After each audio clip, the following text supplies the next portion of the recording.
Greetings everyone. I just wanted to spend a few moments with you in regards to Atari's new crowdfunding attempt to fund their new RollerCoaster Tycoon port for the Nintendo Switch.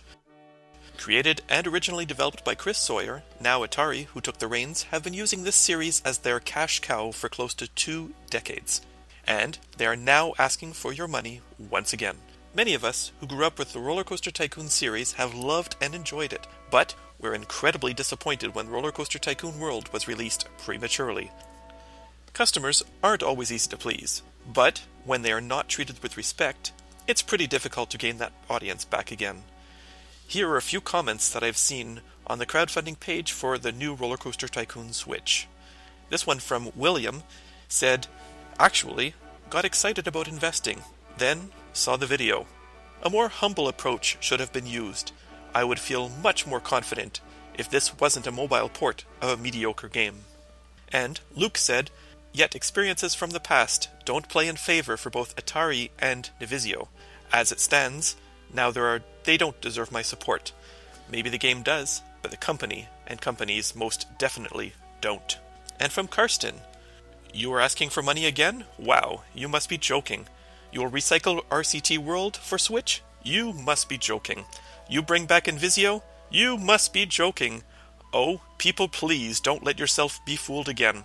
Oh no, Atari, I am done with you forever. You won't see a single penny from me anymore. You just want to earn a quick buck. You think that you can make some easy money. A new audience, Nintendo Switch? You must be joking. Nintendo players aren't that dumb, right?"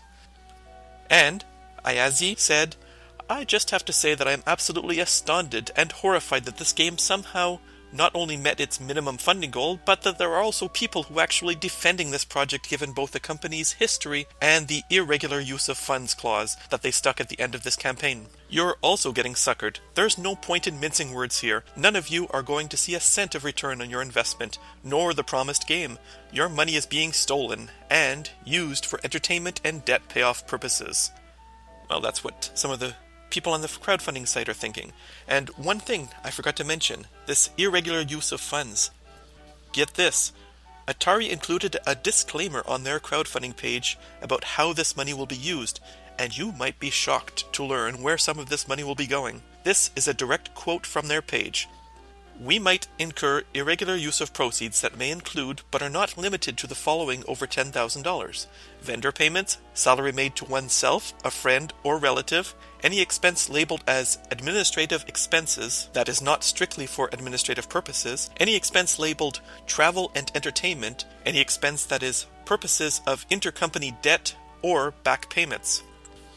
So, if I read that correctly, your money will not necessarily be going to pay for the development and launch of this game. This clause gives them the right to spend on entertainment purposes and for the parent company to pay off their own debt, even if it's not related to this project.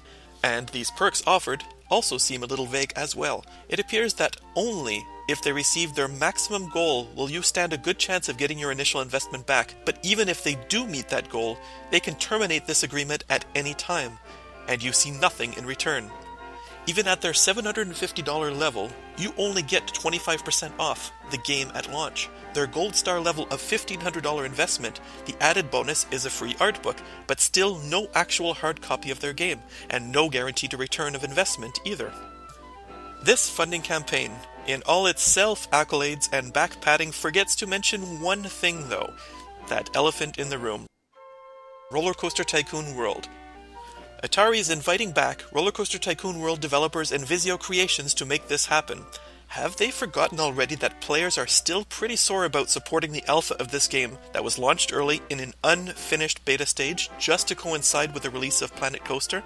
Even RollerCoaster Tycoon 3 was not without its controversy. The developer Frontier, who later went out and created their own little title called, some of you might know it, Planet Coaster, alleges that Atari had not paid them back royalties for their work. Atari, get your act together. Don't take your customers for granted, create good games, treat your fans fairly, and don't take advantage of them. While the choice is up to the player if you want to support this crowdfunding project or not, I strongly suggest you check out the background behind this company and their frequent strategic decisions. For MysticMTL, this is Pierre speaking. I hope you enjoyed this video and found it useful and informative. Leave me your comments below, and I would be glad to respond to them. Also, let me know if you would like to see more videos like this. You can also join us by subscribing to our channel below. Thanks for watching, and game on!